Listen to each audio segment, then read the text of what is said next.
No Saber Direito desta semana, o professor Fernando Brandariz fala sobre planejamento sucessório nacional e internacional. Os temas são a holding familiar, a sociedade de pessoas e de capital, a liquidação em uma holding e as estruturas internacionais.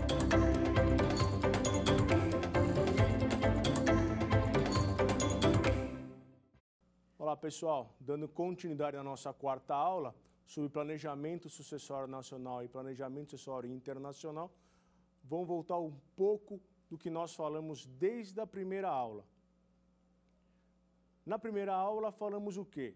Que a holding familiar não protege o patrimônio, holding familiar existe a desconsideração da personalidade jurídica, existe a desconsideração da personalidade jurídica inversa, existe a formação do grupo econômico, existe a responsabilidade do sócio da holding por dívidas trabalhistas de outra sociedade. Lembre-se, a responsabilidade do sócio alienante de suas cotas sociais tem o prazo de 2 anos a partir da sua saída registrada no contrato social perante a junta comercial. Então, se eu saio da sociedade em 2020, a minha responsabilidade pelo passivo trabalhista vai perdurar por 2 anos se um funcionário entrar com reclamação trabalhista dentro desse período.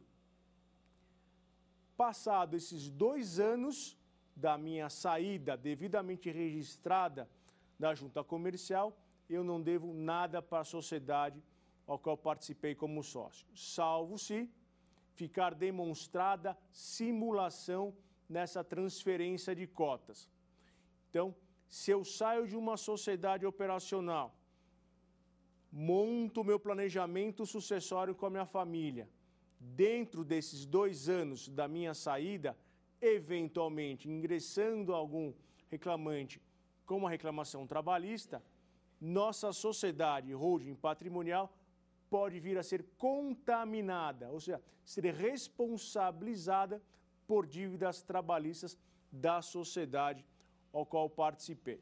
Falamos também sobre doação, doação pura e simples, doação com reserva de usufruto, com forma de planejamento sucessório. A doação pura e simples é aquela que eu transfiro a propriedade e os frutos para o donatário. Lembrando que a doação é um contrato bilateral. O donatário obrigatoriamente tem que aceitar receber o patrimônio. É diferente da herança. Da herança, eu posso renunciar à herança. A renúncia, ela é total, ela não é parcial. Eu não posso só renunciar passivo e ficar só com o ativo.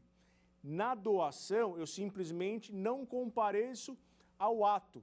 Eu não tenho que realizar nenhuma formalidade diferente da sucessão. Eu tenho a doação também com forma de planejamento sucessório, a doação com reserva de usufruto, a qual o doador transfere a nua propriedade e permanece com os frutos, que são os aluguéis.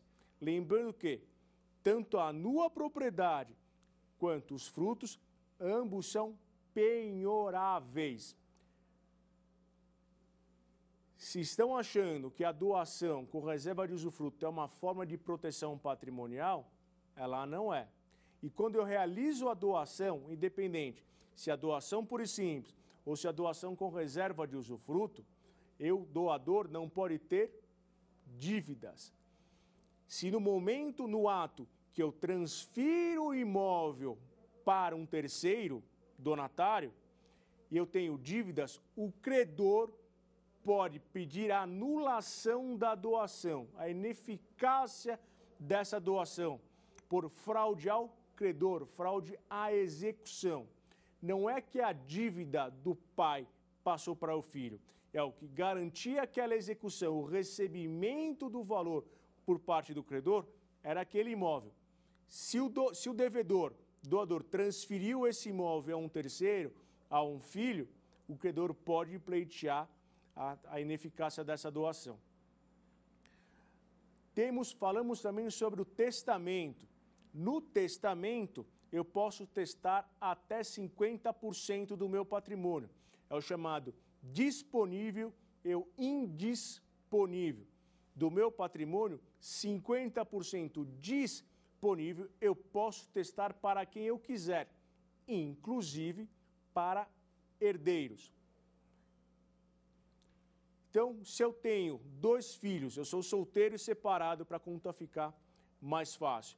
Eu imagino que eu não tenha cônjuge. Então, eu tenho 2 filhos. Gosto do primeiro filho. Eu vou testar de que 50% do meu disponível vão para o filho 1. E os outros 50% serão divididos entre os 2 filhos. 25% para o filho 1, 25% para o filho 2. Filho 1 receberá 75%. No testamento, como na doação, eu posso clausular com as cláusulas de incomunicabilidade, impenhorabilidade e a inalienabilidade. A impenhorabilidade é a proibição da penhora. A inalienabilidade é a proibição da alienação. E a incomunicabilidade é a proibição da comunicação desse imóvel que está sendo testado ou sendo doado com o cônjuge do recebedor. A cláusula de incomunicabilidade é uma regra absoluta. A cláusula de impenhorabilidade e inalienabilidade não é uma regra absoluta.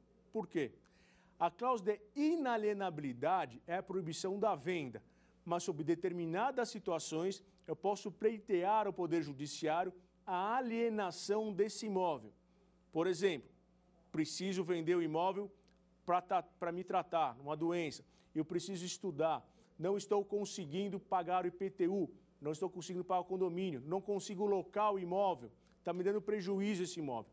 Então, a única forma de eu resolver essa situação é alienando o imóvel. Vou imaginar que eu precise, para me tratar ou para viajar, para estudar com esse valor do imóvel, eu preciso dos R$1 milhão, eu preciso de R$500 mil. Desses R$500 mil que sobram, que eu não vou gastar, obrigatoriamente o judiciário vai exigir que eu compre um outro imóvel com esse valor e vai clausular a cláusula de inalienabilidade, ou seja, o segundo imóvel vai se subrogar na cláusula de inalienabilidade. A cláusula de impenhorabilidade é a proibição da penhora desse imóvel, recebido por testamento ou por doação. Esse imóvel pode vir a ser penhorado, não é uma regra absoluta conforme eu disse. Pode ser penhorado por dívidas do próprio imóvel, condomínio, IPTU, dívidas no qual deu o imóvel em garantia, contrato de fiança bancária, confissão de dívida, dívidas de funcionários que trabalharam no nosso imóvel, nesse imóvel, diarista, motorista, caseiro, e também poderá ser penhorado por dívidas de empresas ao qual eu sou ou fui sócio. Falamos também da holding, ingressamos na holding familiar. Falamos sobre os requisitos, não é? O principal requisito aqui é ela ter um tipo societário, seja ele sociedade limitada, seja ele sociedade anônima ou a unipessoal. Mais uma vez dissemos que holding familiar não é um tipo societário, sim objeto societário. Falamos das cláusulas contratuais, das principais cláusulas contratuais, cláusula de falecimento, interdição. Falamos que é interessante ter a cláusula de interdição, mesmo que temporária, daquele administrador que eventualmente sofre um acidente, fica incapacitado de expressar as suas vontades, esse administrador ele será interditado. E o que a sociedade fará para ser administrada? O que vai acontecer com a sociedade? E isso está regrado no contrato social. Então é interessante que eu tenha uma cláusula contratual dizendo que, em caso de interdição temporária, a administração da sociedade será exercida pelo A, pelo B, pelo C, ou pelo A, B e C, enfim, todos os sócios em conjunto, né? A cláusula de falecimento, o que acontece com o sócio quando o sócio falece, se os herdeiros ingressarão ou não ingressarão na sociedade. Falamos também sobre a cláusula de sociedade de pessoas e sociedade de capital, a diferença entre elas, quando é uma sociedade de pessoas e quando é uma sociedade de capital. E quando a gente chega aqui falando um pouco sobre sociedade de pessoas e sociedade de capital, né, a grande diferença, além daquela que a gente já comentou, que eu quero o dinheiro, que é a sociedade de capital, e a outra eu quero a pessoa, que é a sociedade de pessoas, a grande diferença nessa é a eventual penhora dessas cotas sociais por dívidas de um dos sócios. Então, tem um sócio, ele é devedor, e o único patrimônio que ele tem são essas cotas sociais. E o credor pede as cotas sociais, pede a penhora dessas cotas sociais. Se for uma sociedade de pessoas, os atuais sócios podem pagar esse credor e ficar com as cotas sociais. Se for uma sociedade de capital, eu já não consigo fazer isso, porque as cotas estão livremente cedíveis. Por quê? Porque pouco importa quem ingressará na sociedade ou não ingressará na sociedade. É uma sociedade de capital. Né? Falamos também da doação das cotas sociais. Né? Dentro da sociedade, eu posso doar cotas sociais. Estamos falando dentro de uma sociedade limitada. Não dentro de uma sociedade anônima, porque dentro da sociedade anônima eu tenho ações que não dão direito a voto. Né? É um caso à parte. Mas na sociedade limitada, todo sócio tem seus direitos inerentes. Né? Eu não posso retirar por qualquer documento, inclusive pelo contrato social. E quais são? Direitos políticos e direitos econômicos. Os direitos políticos é o direito de votar e ser votado. E os direitos econômicos é o direito ao recebimento do lucro. Não é o recebimento do prolabore, é o recebimento do lucro. Tá? Então, quando eu realizo a doação com as reservas de usufruto, eu tenho que mencionar na alteração contratual qual ou quais frutos permanecem com o doador. Se no instrumento particular de alteração contratual não estiver a informação de qual ou quais frutos permanecem o doador, é como se a doação e o usufruto não existisse.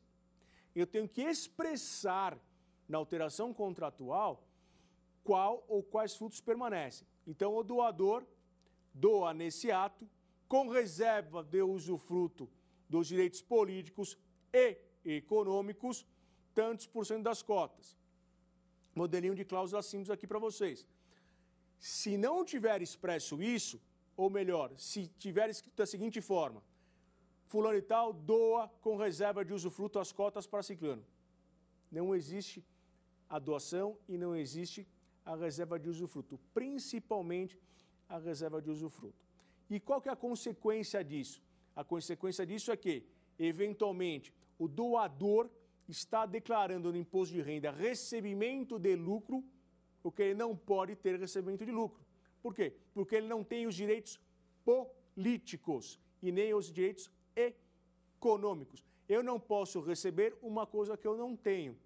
Se eu não tenho os frutos dos direitos econômicos, eu não tenho direito a receber o lucro dessa sociedade. Da mesma forma, quando eu falo dos direitos políticos, eventualmente, eu posso colocar no contrato social de que o doador permanece na administração da sociedade, mas eu não menciono o usufruto político. E no dia a dia, ninguém presta atenção nisso, nesse erro, está comprando, está vendendo, está hipotecando, deixando de hipotecar, enfim. Lá na frente, pode dar um eventual problema com os atuais sócios. Por quê? Porque ele está assinando perante a empresa, representando a empresa, sem ter os direitos políticos que ele votou nele mesmo para ser administrador da sociedade. Então, prestem bastante atenção. Eu tenho que expressar na alteração contratual qual ou quais são os direitos que permanecerão com o doador. Pode ser somente os direitos políticos, pode ser somente os direitos econômicos ou os dois. Se eu não tiver nenhum ou outro, eu tenho a doação pura e simples, ou seja, eu transferi as cotas, eu transferi o patrimônio para os donatários. É interessante um planejamento sucessório utilizando doações, seja de cotas ou seja de imóveis? Não sei. Quem vai analisar isso é a família, tirando todas as dúvidas com o advogado e com o profissional. Eu, particularmente, não gosto da doação de 100% ou de grande parte do patrimônio para os herdeiros. Por quê? Conforme eu disse no início da aula, na primeira aula, muitos pais fazem a transferência de grande parte do patrimônio e lá na frente precisam desses valores. E muitas vezes os herdeiros, filhos, não transferem os valores, não ajudam os seus pais. E muitas vezes não é nem culpa dos seus filhos, é culpa dos agregados, dos genros e noras. Falamos também da responsabilidade da sociedade com o seu próprio patrimônio. A partir do momento que a gente monta a sociedade holding, essa sociedade será responsável por administrar o nosso patrimônio e será responsável por eventuais dívidas que possam surgir com o seu próprio patrimônio. Então, se eventualmente amanhã a empresa sofrer uma execução, alguma cobrança, será com o patrimônio da própria sociedade que vai responder por eventual passivo. Essa sociedade é quem ingressará com as ações pertinentes, as defesas pertinentes. Então, ela vai entrar com ação de cobrança, ação de despejo, será demandada por ações de cobrança, ações de execuções, cobrança de IPTU, reclamações trabalhistas, né? Falamos também do pagamento ou não pagamento do ITBI, Imposto sobre Transmissão de Bem Imóvel. Toda transferência de propriedade, regra geral, paga seu imposto chamado ITBI, Imposto sobre Transmissão de Bem Imóvel. No nosso caso, como nós estamos falando de um planejamento sucessório, um planejamento familiar, o objeto da nossa sociedade é o ramo imobiliário, a administração de bens próprios. O ramo administração de bens próprios engloba compra e venda, locação e incorporação. O artigo 36 e 37 do Código Tributário Nacional menciona que se o objeto da sociedade recebedora desse patrimônio tem como objeto a atividade preponderante do ramo imobiliário, tem que pagar o ITBI. Se o ramo, a atividade da sociedade, não é uma atividade imobiliária, não paga-se o ITBI. Lembre-se, se eu tenho um terreno, um galpão, e nesse galpão, nesse terreno, eu vou construir uma padaria, uma bomboniere, uma loja de sucos, venda de software, não sofrerá a incidência do ITBI. Agora, se eu vou pegar esse mesmo imóvel e vou alugar, é uma atividade imobiliária. Então, vou ter que pagar o ITBI para poder transferir o patrimônio da pessoa física para a pessoa jurídica. Operações que muitas pessoas fazem para se furtar ao ITBI como consequência a diminuição do pagamento do imposto de renda.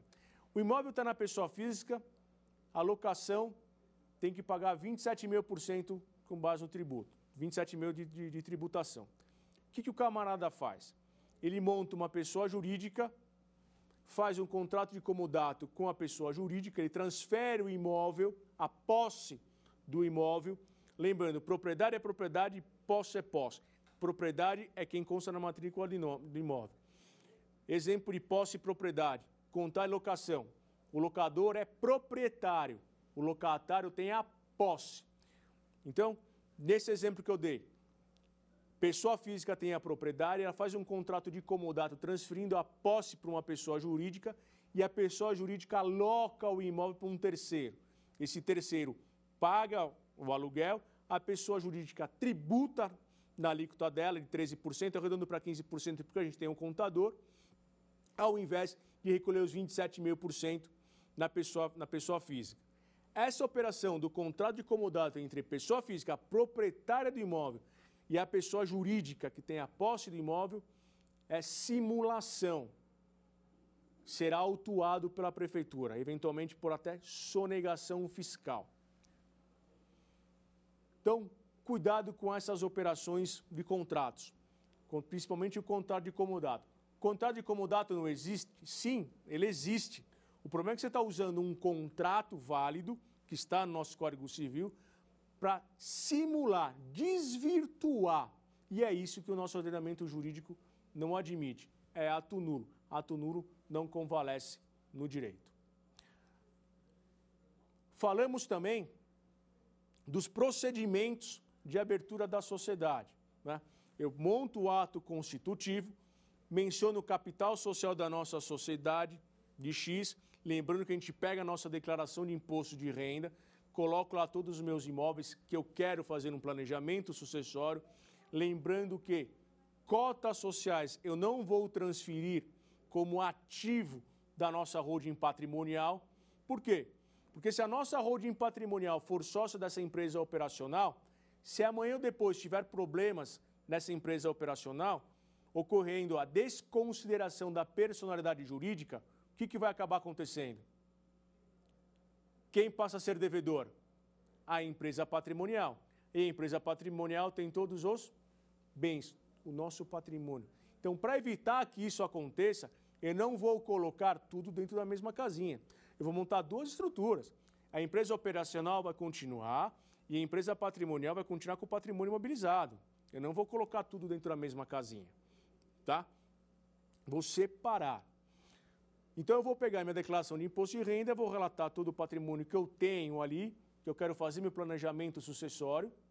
Vou pegar um exemplo aqui, uma casa. Então, a nossa casa está declarada na nossa declaração de imposto de renda por R$100 mil. Ela tem um valor na prefeitura, um valor de avaliação de R$200 mil. E ela tem um valor de mercado de R$300 mil. Vou colocar no contrato social qualquer um desses três valores. 100, 200 ou 300. Se eu colocar o de 100, eu não tenho ganho de capital. Por consequência, eu não vou ser obrigado a pagar o ganho de capital. Se eu aumento o valor para 200, 300, 500, eu tenho um ganho de capital e eu vou ter que pagar pela diferença. Certo? Então, esse é um planejamento tributário que também a família vai pensar e vai analisar e vai ver se vale a pena pagar o ganho de capital ou não pagar. Por que eventualmente a família paga? Acha interessante pagar. Porque se o valor do imóvel está muito defasado, ele equaliza o valor para o valor de mercado de hoje e amanhã ou depois, se a sociedade, os meus filhos, né, os herdeiros resolvem vender o patrimônio, parte do ganho de capital ela já está sendo paga naquele momento. Então, isso é uma questão tributária, é uma questão que a família tem que resolver. E sempre colocando na ponta do lápis se vale a pena ou se não vale a pena. Muitas vezes, se a família tem interesse em vender o imóvel, não transfira para a pessoa jurídica. Permaneça na pessoa física, que a tributação pela venda é inferior do que na pessoa jurídica. Mas lembre-se, sempre colocando na ponta do lápis para ver a viabilidade de transferir ou não. Então, voltando ao nosso ato constitutivo da nossa sociedade. Coloquei lá, por R$100 mil, todo o meu patrimônio. Lembrando que no momento que eu coloco o ato, elaboro o ato constitutivo, eu tenho que copiar toda a descrição do imóvel que está na matrícula do imóvel. Então, coloco lá a casa na rua tal, tal, tal, registrada na matrícula tal, perante o cartório X, contribuinte número X, confere-se pelo valor de tanto, os 100, 200 ou 300. Eu vou relatar ali todos os meus bens, os bens que eu tenho interesse, e vou fechar ali com capital social da sociedade é X. Nesse contrato social, eu posso trazer quem? É a minha esposa, ou deixá-la de fora. Posso trazer meus filhos, ou deixá-los de fora. Se eu sou casado pelo regime da comunhão parcial de bens, comunhão universal de bens, participação final dos aquestos, e o parte ou grande parte do patrimônio também compete à minha esposa, e ela não vai ingressar na sociedade, ela vai ter que dar a outorga uxora, que é a autorização para transferir o patrimônio a título de conferência de bens ou a venda do imóvel. Se for ao contrário, se for a esposa que está ingressando, é a denominada outorga marital. Então, verificar se ela entra ou se ela não entra na sociedade. Se eu tenho filhos, eles ingressarão na sociedade? Vamos analisar. Se eles ingressarão nesse ato, eles têm que o quê? Integralizar a uma parte de patrimônio. Ou eu vou lá na frente doar as cotas sociais da sociedade. Será a primeira alteração contratual, alterando o contrato, realizando a doação das cotas. Lembrando que eu disse aqui na aula anterior, e que eu vejo muito no dia a dia, o ato constitutivo, depois mais ou menos elaborado, no final, ali quase na assinatura contratual, tem lá, fulano e tal, doa tantos por cento das cotas. Está errado, tá? Lembrando, eu só consigo doar o que eu tenho. Eu ainda não tenho cotas sociais, ainda não tenho contrato registrado na junta comercial. Eu tenho simplesmente uma minuta contratual ali. Após o registro e a saída do registro da junta comercial, é aí sim que eu tenho cotas sociais e vou elaborar a primeira alteração contratual, alterando a participação societária. E lembre-se, a partir do momento que eu tenho interesse em realizar a doação das cotas, eu estou mudando a titularidade das cotas, ou parte delas, né? Se eu tenho 10 cotas, eu transferi 5, eu continuo como sócio, doei partes. Mesmo com partes ou doando 100%, está ingressando uma terceira pessoa na sociedade, no qual eu tenho que ter a anuência de no mínimo 75% do capital social. Se eu sou sozinho, eu dou para quem quiser. Se eu montei a sociedade e minha esposa ficou de fora, eu dou para quem eu quiser a participação mínima ou máxima. Tudo ou nada, porque eu não tenho outro sócio, não preciso ter a anuência do outro sócio. Agora, se eu já tenho outros sócios, a lei exige a obrigatoriedade da concordância de, no mínimo, 75% do capital social. Certo? Falamos sobre as cláusulas contratuais, as cláusulas de falecimento, de interdição, exclusão da sociedade. Falamos também das cláusulas sociedade de pessoas, sociedade de capital. Falamos muito sobre isso. Tá? Falamos das responsabilidades de tudo isso. E aí vamos partir agora para a liquidação da nossa sociedade, né? Então, nós montamos a sociedade, o patrimônio estava na pessoa física, ele passou para uma pessoa jurídica, montamos a nossa sociedade, ingressou os herdeiros, não ingressou os herdeiros como sócio, ingressou minha mulher, não ingressou minha mulher. Isso é uma questão familiar. Cada família vai decidir o que achar melhor a ser feito. Por algum motivo ou outro, né, nós vamos encerrar a nossa sociedade holding. Lembrando que no Brasil não existe qualquer instrumento que faça permanência dos desejos do pai. O que eu quero dizer com isso? Eu, como pai, desejo que essa sociedade não se extinga, não se encerre. Eu desejo que o meu genro não ingresse na sociedade. Eu desejo que aquele meu filho, que me deu problema a vida inteira, não ingresse na sociedade. Eu exijo que, isso tudo no contrato social, de que o meu neto mais novo ingresse na sociedade no meu falecimento. Enfim, essas situações de desejo do pai, né, nós não vamos conseguir cumprir. Não vamos conseguir cumprir desde que os atuais sócios da sociedade não queiram cumprir. A partir do falecimento do pai, com o seu desejo, também se acaba. Eu não tenho mais o controle, o pai não está mais na sociedade para assinar ou deixar de assinar. A partir do falecimento, tem outros sócios na sociedade, e esses outros sócios que vão dar andamento na sociedade. Então, por mais que eu tenha no contrato social de que a sociedade não se extinguirá em nenhum momento, os atuais sócios podem resolver encerrar a sociedade. Eles fazem uma alteração contratual, tirando ou excluindo essa cláusula, ou alterando, enfim, eles encerram a sociedade. Aquela cláusula contratual que eu posso colocar no contrato de que a sociedade somente se encerrará quando o sócio menor completar 18 anos, ela também pode não ter eficácia. Se os atuais sócios, após o meu falecimento do pai, não quiserem mais aquela sociedade, não quiserem cumprir aquela regra, eles alteram o contrato social, excluindo essa cláusula contratual, encerrando a sociedade. E o meu desejo, o desejo do pai, de fazer com que seja cumprida aquela cláusula, não tem. Não existe. Não existe esse instrumento no Brasil ainda.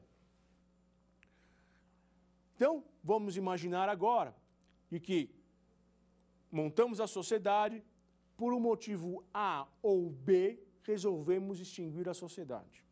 Então, nós montamos a sociedade, pagamos o ITBI, registramos o RGI, ficamos 1, 2 anos, 3 anos, nosso pai faleceu, a mãe faleceu, enfim, agora os irmãos, por um motivo ou outro, querem encerrar a sociedade, né? Um quer morar fora, o outro quer dinheiro, enfim, querem encerrar a sociedade, né? Qual que é o primeiro passo? É ter a concordância de todos os sócios. Vamos fechar? Vamos fechar. Vai fechar a sociedade, vai surgir a figura do liquidante. Quem que é o liquidante? É a pessoa responsável por apurar o ativo, apurar o passivo e pagar os seus credores. E ficará responsável pela guarda dos livros, documentos, e ficará responsável por receber citações e intimações dessa sociedade. O fato de eu encerrar a sociedade não me exime das responsabilidades, tanto dos sócios, como responsabilidade da sociedade. Então, veja, a partir do momento que eu encerrei a sociedade, não tenho mais a personalidade jurídica. E se não tem mais a personalidade jurídica, quem é o responsável direto por os eventuais débitos? Os sócios. Então, se a sociedade tem dívidas, não é interessante o encerramento dessa sociedade. Por quê? Porque a partir do momento que eu encerro, perco a responsabilidade limitada, a personalidade jurídica. Quem que é o responsável direto? Os sócios. Então, se a sociedade tem dívidas, deixa a sociedade no canto. Deixa a sociedade, ao mínimo, trabalhando para ir pagando o seu passivo, mas não encerre. Mas vamos imaginar que essa nossa sociedade, ela não tem nenhum passivo e vamos resolver encerrar a sociedade. Vamos fazer o ato de dissolução, de extinção da sociedade e nomear o liquidante. Se essa sociedade tem passivo, o sócio vai ser responsabilizado. Se ela tem ativo, o liquidante responsável vai correr atrás do recebimento desses valores. Se ela tem ativo imobilizado para ser distribuído, vai ter que pagar o ITBI a depender de como esse imóvel ingressou na sociedade. Então, se eu, Fernando, vou receber como pagamento ou parte de pagamento um imóvel, vou ter que analisar o seguinte: se pago ou não pago o ITBI. Porque isso você vai ter que colocar na conta para eventual equiparação dos valores, né? É o mesmo que acontece quando você faz a cisão de uma empresa. Vou imaginar que ao invés de a gente dissolver a sociedade, liquidar, nós estamos fazendo uma cisão. O que é a cisão? Eu tenho uma empresa e faço a segunda, a terceira. Essa operação, eventualmente, se for uma empresa imobiliária, eu tenho o custo de pagamento de ITBI. É a mesma situação agora. Vou receber um imóvel com parte de pagamento. Então, todos os sócios vão receber R$100 mil, mas o Fernando vai receber os R$100 mil em imóvel. Só que se eu tenho que pagar o ITBI, eu já não estou mais recebendo R$100 mil. Estou recebendo menos de R$100 mil. Então, o que eu tenho que saber aqui? É que se esse imóvel ingressou na sociedade com a não incidência do ITBI ou não. Porque se fui eu que levei esse imóvel para a sociedade e não recolhi o ITBI, na dissolução da sociedade, se eu for pegar esse mesmo imóvel, eu também vou sofrer a não incidência do ITBI. Se eu levei um imóvel e estou recebendo outro imóvel com pagamento, eu vou pagar o ITBI. Se eu paguei ITBI para entrar com esse imóvel, na volta também vou pagar o ITBI. Essa conta tem que ser feita em caso de dissolução ou decisão da sociedade. Porque se eu estou recebendo 2, 3 imóveis e os meus sócios estão recebendo em dinheiro, eles estão recebendo mais do que eu, porque eu vou ter que pagar o ITBI dessa operação. No final das contas, eu vou receber menos. Então, tenho que colocar na ponta do lápis se está valendo a pena eu receber esses imóveis ou não. Lembre-se, a partir do momento que eu encerro a sociedade, a responsabilidade pelo passivo da sociedade é dos sócios e não mais da sociedade. Surge aí a figura do liquidante. E ele é o responsável por receber citações e intimações e a guarda dos livros. Quem pode ser liquidante? Qualquer pessoa. Normalmente é o sócio administrador, ele que controla, ele que lembra das coisas, normalmente, mas isso não é uma obrigatoriedade. Tá? Posso colocar no contrato social cláusulas de encerramento da sociedade.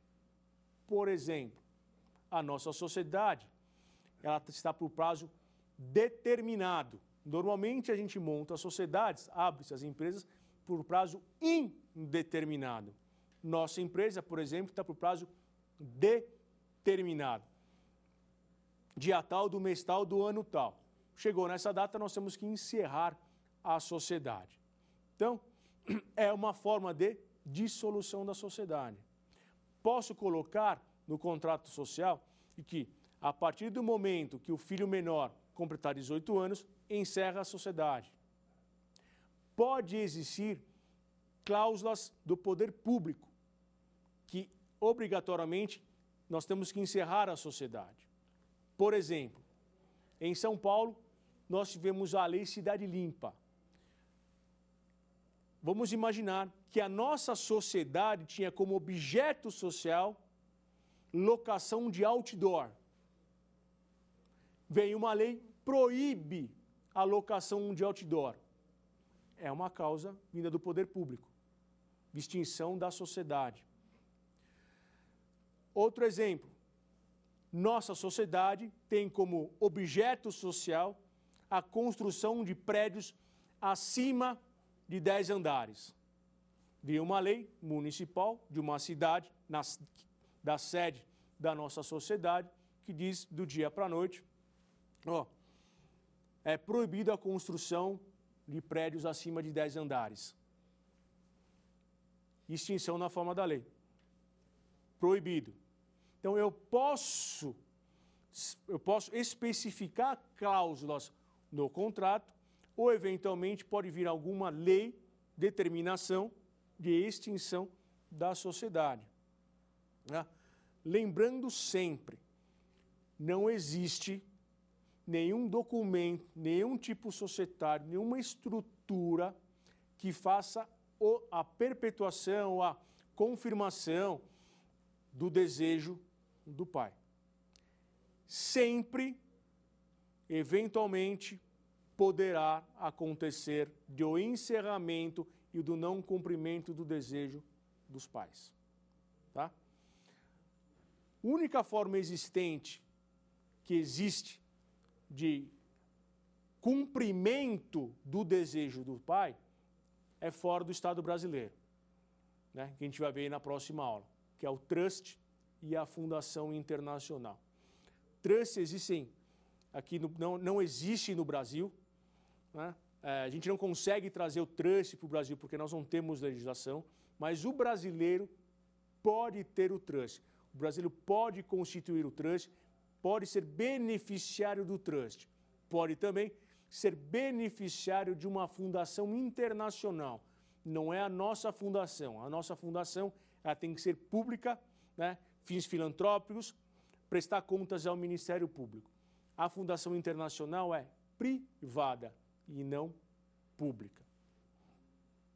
Na próxima aula, nós vamos fazer um resumo de como nós podemos chegar na elaboração do trânsito, na estrutura do trânsito, da estrutura da fundação. Falamos aqui também, nessa quarta aula, das responsabilidades dos sócios, né? Que ela não está limitada à sua participação societária. Isso é muito interessante, né? O fato de eu ter 10% de participação societária ou 1% não significa que a minha responsabilidade será de 1%. Ela será do total, principalmente na Justiça do Trabalho, que vai atrás de 100% do patrimônio. Então, eventualmente pode acontecer de que eu, Fernando, tenho 1%, tenho patrimônio, e meu outro sócio tem 99% e não tem patrimônio na sua pessoa física. Vem a execução, vem a desconsideração da personalidade jurídica e pega a minha conta corrente. Penhora-se minha conta corrente, somente a minha conta corrente e nada dele. Eu vou embargar, vou fazer as defesas pertinentes, né? Eventualmente eu vou acabar perdendo, porque o Judiciário Trabalhista vai entender de que a responsabilidade perante terceiros ela é ilimitada e eu vou ter que entrar com uma ação de regresso contra o meu sócio. O que é muito interessante também informar para vocês é que, eventualmente, o pai tem problemas trabalhistas, problemas tributários, ele monta a sociedade e coloca os seus filhos como sócios dessa sociedade, ficando ele como administrador da sociedade. Nós vemos muito isso no dia a dia. Isso nada mais é do que uma simulação, tá? Por quê?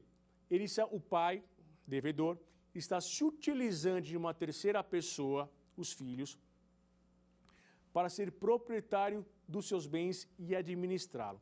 Então, quando você pega o contrato social dessa estrutura familiar, o administrador é o pai, os filhos, eventualmente com seus 18, 20 anos, mas não são empresários, eles são estudantes ou têm uma outra atividade. Fica bem claro que os filhos que não são empresários, é o pai que utiliza os filhos como pessoa interposta, digamos assim, e o pai ele é administrador com uma administração ou por procuração ampla e restrita por prazo indeterminado.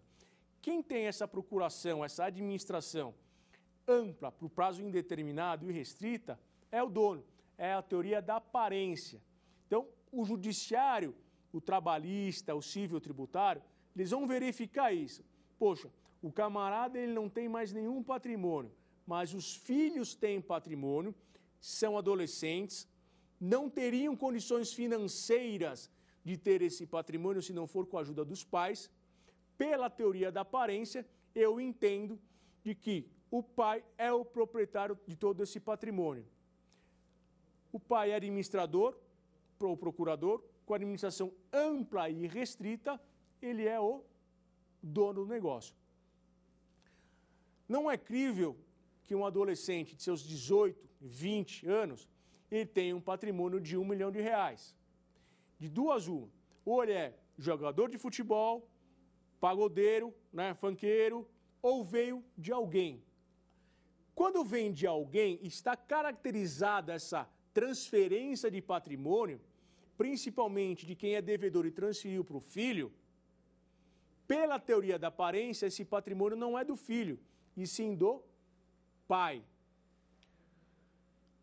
Quando o pai se utiliza do filho para proteger o patrimônio, ele tem que tomar um cuidado. Se ele está administrando como administrador no contrato social ou por intermédio de procuração, ele não é proprietário, ele não é sócio da sociedade. Ele é simplesmente administrador ou procurador da sociedade. E qual que é o risco disso?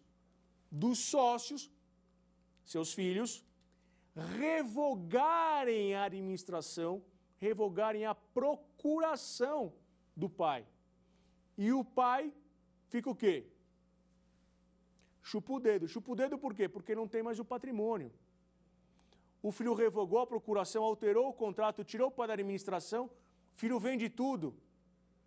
Ou se não vende, o dinheiro fica em casa, não passa para os pais.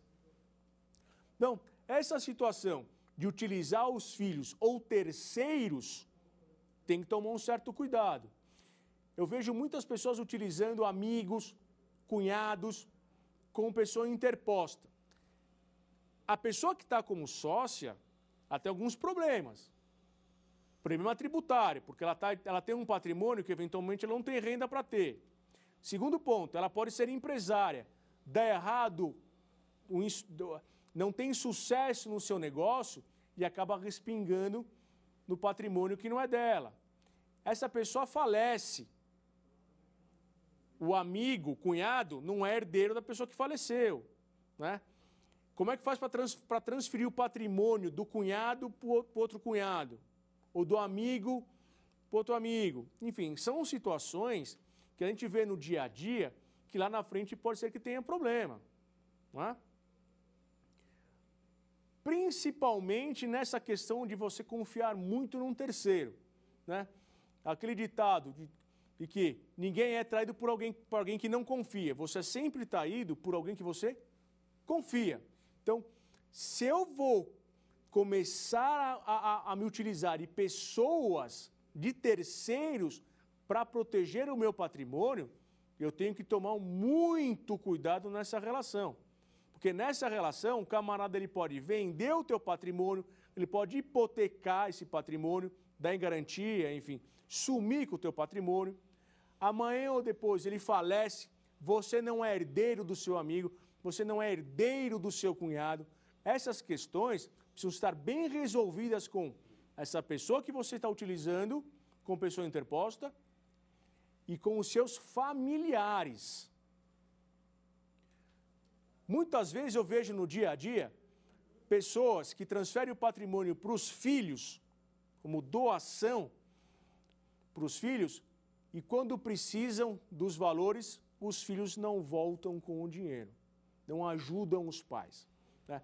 Por isso que eu não gosto da doação pura e simples, doação com reserva de usufruto de grande parte do patrimônio. Eu acho que é mais razoável você montar a estrutura, se for utilizar aqui no Brasil a estrutura da holding familiar, você manter o controle, ser o administrador dessa sociedade, ou se você não for o administrador dessa sociedade, você colocar quórums de aprovações que dependam de você, ou situações que dependam da sua assinatura, para que não tenha uma administração que você não acredita, né? Que você tem medo, tem receio da administração dos seus filhos ou do seu filho. Sempre lembrando, se o administrador da sociedade não paga ou eventualmente não cumpre o regramento do nosso ordenamento jurídico, o que eu quero dizer com isso? Não paga as trabalhistas, não paga tributo, enfim, ocorre a desconsideração da personalidade jurídica, não será tão somente o administrador responsável por isso. Quem será o responsável por isso? Quando ocorrer a desconsideração da personalidade jurídica? Os sócios. Ah, mas eu só tenho 10%. Você vai ser responsabilizado pela totalidade, principalmente do trabalhista. Você que ingresse com ação contra o outro lado, contra os teus outros sócios. Caso contrário, você que será responsabilizado. Então é interessante que você, por mais que você tenha 1, 5, 10%, você esteja atento à administração dessa sociedade. Para quê? Para você não ser pego de surpresa. E principalmente, o que teus sócios estão fazendo? Se eles estão investindo em outros negócios, se está dando certo, se está tendo sucesso, se está tendo insucesso, você já se prepara, você já tenta excluir aquele sócio, ou sai da sociedade, enfim, alguma atitude você tem que tomar. Essas atitudes vai depender também do que está expresso no teu contrato. Se for uma sociedade por prazo determinado, você tem que ter justa causa para sair dessa sociedade, exercer o seu direito de retirada. Se é uma sociedade por prazo indeterminado, eu posso sair da sociedade a qualquer tempo. Tá? Eu só notifico os atuais sócios, notifico a junta comercial e depois, se eles não realizarem alteração contratual com a minha saída, eu posso entrar com uma ação de dissolução parcial da sociedade e apuração dos haveres. Se eles realizarem alteração contratual excluindo o meu nome da sociedade e não pagarem os meus direitos, os meus haveres, eu posso pleitear no judiciário a apuração dos haveres dessa sociedade. Então, eu tenho atitudes, eu posso tomar certas atitudes a depender do que está acontecendo na sociedade. O que eu não posso é ficar inerte. Então, se eu ali, como pai, estou vendo que os meus filhos estão praticando atos que eu não estou gostando, não tem relação com o objeto da nossa família, da nossa sociedade. Eu pedi, está lá no contrato, de que nenhum sócio pode participar de outra sociedade. Eles estão lá, estão participando. Eu pedi para os meus filhos casarem pelo regime da separação total de bens. Eles não casaram pelo regime da separação total de bens. Enfim, eu tenho que tomar uma atitude, né? E quando eu falo em exclusão da sociedade, os atos têm que estar relacionados à sociedade. Exemplo, eu tenho uma filha que ela é uma péssima filha, mas ela é uma ótima sócia. Essa mesma filha, ela é uma péssima sócia, mas ela é uma boa administradora, uma boa sócia. O fato para eu excluí-la tem que estar relacionado com a sociedade. Os atos praticados por ela têm que estar relacionados à sociedade. Aquela briga de domingo não é fator, não é base para eu excluí-la da sociedade. Porque aquele almoço de domingo não tem relação com a sociedade. Porque ela é uma péssima filha, mas ela é uma boa sócia.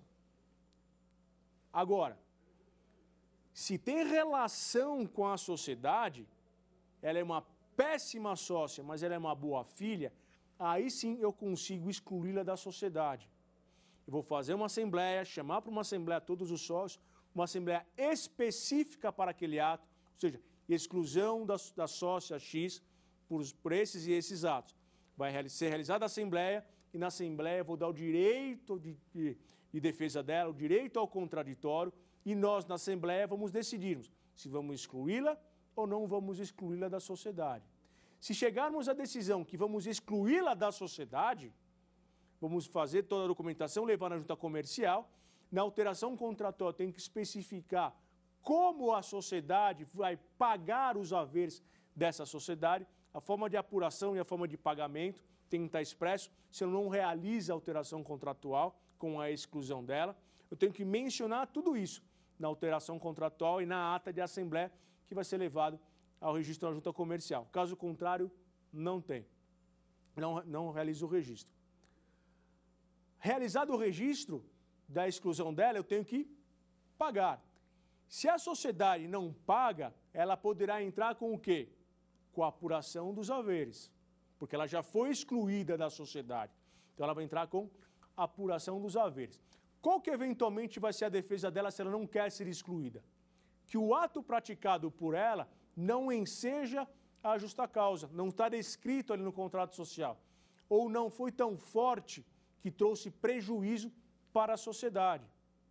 Então, eventualmente, ela pode ser excluída da sociedade ou, e por uma defesa dela, dizer, ó, o ato praticado ocorreu. Ó, eu casei pelo regime que não era o permitido perante o nosso acordo, mas não trouxe qualquer prejuízo para a sociedade. E aí vai depender do quê? Do Poder Judiciário analisar o caso. Se foi o ato praticado, deu prejuízo ou não deu prejuízo à sociedade. Ou ainda, ela vê alguma irregularidade, ilegalidade no procedimento da sua exclusão. Se assim ela achar, ela vai entrar com a anulação da Assembleia. E aí, ela tendo êxito nessa decisão, ela permanece como sócia da sociedade. Tá? Pessoal, vamos para o quiz agora?